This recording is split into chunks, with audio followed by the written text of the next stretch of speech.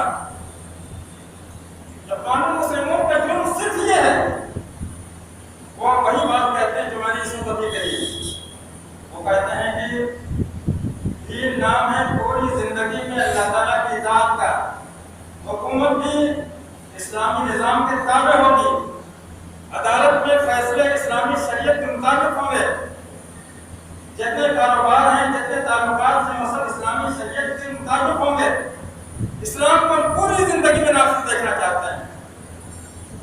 یہ صرف ان کا مطالبہ، اس کے علاوہ ان کا کوئی مطالبہ نہیں۔ اس جرم میں آپ کو معلوم ہے کہ پورے ایک سال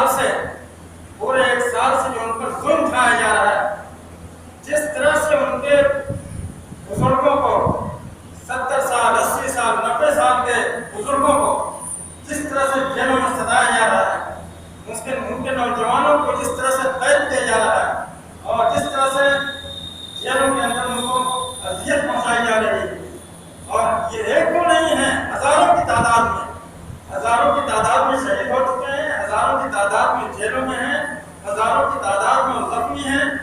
یہ سب کچھ ہے، یہ کرنے والے کون ہیں؟ یہ مسلم امت کو کچلنے کے لیے سب کچھ کرنے والے کون لوگ ہیں؟ وہ لوگ ہیں جن کو ہم کہتے ہیں خادم الحرمین الشریفین۔ یہ خادم الحرمین ہے، یہ اسلام کے پاسبان ہیں، یہ اسلام کی حفاظت کرنے والے ہیں۔ یہ ملک عبداللہ نے اپنے خزانوں کے منہ کھول دیے کہ اخوان کو جیسے چاہو کچھ لو، ان کا قیمہ بنا دو، ان کو ہم دیکھنا نہیں چاہتے ہیں۔ اس وقت اسلام کی دشمنی جس طرح سے مسلم حکومتیں کر رہی ہیں، اسرائیل نہیں کر رہا، امریکہ اپنی دشمنی نہیں کر رہا ہے جتنا کہ مسلم کے خلاف دشمنی کر رہا ہے۔ ابھی 2 ہفتے سے تقریباً 2 ہفتے سے غزہ پر اسرائیل نے اٹیک کیا، کتنے لوگ شہید ہوئے، سینکڑوں لوگ زخمی ہوئے، سینکڑوں گھر برباد ہو گئے، سینکڑوں رہائشی مکانات کھڑے میں تبدیل ہو گئے۔ یہ کرنے والے کون لوگ ہیں؟ ہم کہتے ہیں کہ اسرائیل ہے۔ خبروں میں آ رہا ہے کہ اسرائیل نے یہ ابو ظہبی کا جو حاکم ہے،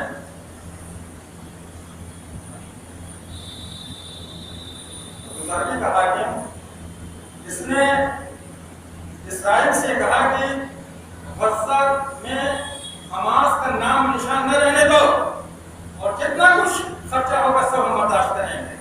اور پیرس میں بیٹھ کر کے حماس کے خلاف سازش کی گئی، کوئی پلاننگ کی گئی کہ کیا کرنا ہے۔ چنانچہ کئی ہفتوں 2 ہفتے سے جنگ چل رہی تھی، میزائلیں چھوڑی جا رہی تھی، اور یہ میزائلیں کس کی تھیں؟ یہ وہی عرب حکمرانوں کی تھیں، عرب حکمرانوں کی جو اسرائیل کے واسطے سے چھڑائی گئی، یعنی پیسے اس میں عرب حکمرانوں کے لگے، عرب حکومتوں کے لگے، لیکن آ رہا ہے اسرائیل کی طرف سے۔ اور کل شام کو اسرائیل نے پورا یعنی ان پر ایسا حملہ کیا ہے، چوموکھی حملہ، فضائی حملہ، سمندری حملہ اور زمینی حملہ، اپنی فوجیں داخل کر دی ہیں، اور بے تحاشا ٹینک اور بے تحاشا جو ان کے ہتھیار ہیں وہ داخل کیے ہیں۔ میزائل پانی کے قطروں کی طرح سے ٹپک رہے ہیں۔ غزہ کے علاقے میں رات سے جیسے بارش میں پانی کے قطرے ٹپکتے ہیں، اس طرح سے میزائل برس رہے ہیں۔ یہ میزائل برسانے والے کون لوگ ہیں؟ یہ وہ لوگ ہیں جن کو ہم کہتے ہیں کہ مسلمان ہیں۔ یہ اللہ کے قسم مسلمان نہیں ہے، اسلام سے ان کا کوئی تعلق نہیں ہے۔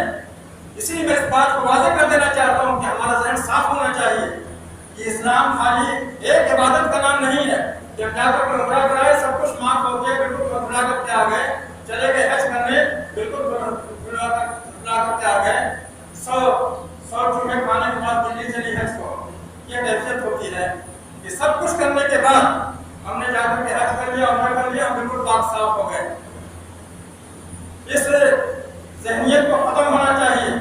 ہمیں اس بات کو اچھی طرح سمجھنا چاہیے کہ اسلام کسی ایک چیز کا نام نہیں ہے، اسلام خالی نماز کا نام نہیں ہے، اسلام خالی روزے کا نام نہیں ہے، اسلام خالی زکات کا نام نہیں ہے، اسلام خالی حج کا نام نہیں ہے، اسلام ہجرت کا نام بھی ہے، جہاد کا نام بھی ہے، جہاد بھی اسلام ہے، اور دوسروں کے حقوق ادا کرنا اور عملی زندگی میں اللہ تعالیٰ کی تمام قوانین کو عمل میں لانا، یہ اسلام ہے۔ ہماری پوری زندگی اسلامی زندگی ہو، اللہ تعالیٰ کی اطاعت میں گزر رہی ہو، ہماری زبانیں صاف ستھری ہوں، ہماری زبانیں جن سے کہ ہم قرآن پاک کی تلاوت کریں، جن سے کہ ہم اللہ کا نام لیں، ان زبانوں پر کبھی گندی بات نہیں آنی چاہیے، گالی گلوچ نہیں آنا چاہیے۔ جن زبانوں سے ہم اللہ تعالیٰ کی تعریف کرتے ہیں، ان زبانوں سے کسی کی غیبت نہیں ہونی چاہیے، ان زبانوں کو دوسروں کی برائیوں سے دل آزاریوں سے آلودہ نہیں ہونا چاہیے۔ جب تک یہ تمام چیز ہمارے سامنے نہ ہو اس وقت اسلام نہیں ہوتا ہے۔ جگہ جگہ مسلمانوں نے جلوس کیے، مظاہرے کیے، اسرائیل کے خلاف مظاہرے کر رہے ہیں، اسرائیل کے خلاف مظاہرے کر رہے ہیں۔ ارے اسرائیل کے پیچھے کون ہے ان کو تو دیکھو، اسرائیل کے پیچھے کون ہے، ان کے خلاف بھی مظاہرہ ہونا چاہیے، ان کی بھی کلئی کھلنی چاہیے، اور مسلم امت کو بتانا چاہیے کہ ہم تم سب کو پہچان رہے ہیں، تم ہمارے دشمن ہو، اور یہ ہمارے مدرسوں سے برساتی کیڑوں کی طرح سے جو سفرہ پھیل جاتا ہے، ہر ملکوں میں جا کر کے وہ ان سے چندے مانگتے ہیں، ان سب کو بند کر دینا چاہیے، اس لیے کہ ظالموں کا پیسہ ناپاک پیسہ ہوتا ہے، حرام پیسہ ہوتا ہے، اس سے کبھی بھی کسی خیر کی کسی برکت کی توقع نہیں کی جا سکتی۔ آج ہمارے ملک میں چلنے والے تمام ادارے اونچی اونچی بلڈنگیں کھڑی ہیں، وہ بلڈنگیں نظر آ رہی ہیں لیکن روح غائب ہے، اسپرٹ غائب ہے، تعلیم غائب ہے، تربیت غائب ہے۔ تعلیم و تربیت آئے گی کہاں سے؟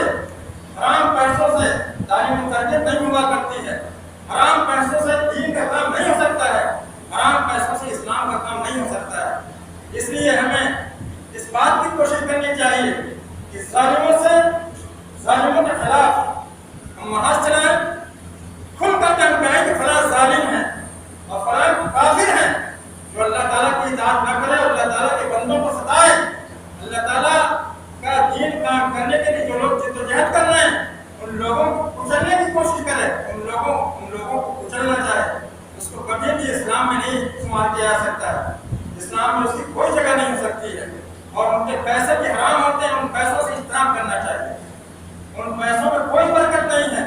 ہمارے تمام اداروں کو اس معاملے میں سنجیدہ ہونا چاہیے کہ ہم یہ پیسے بٹور کر کے لاتے ہیں، ان پیسوں میں کتنا حلال ہے کتنا حرام ہے۔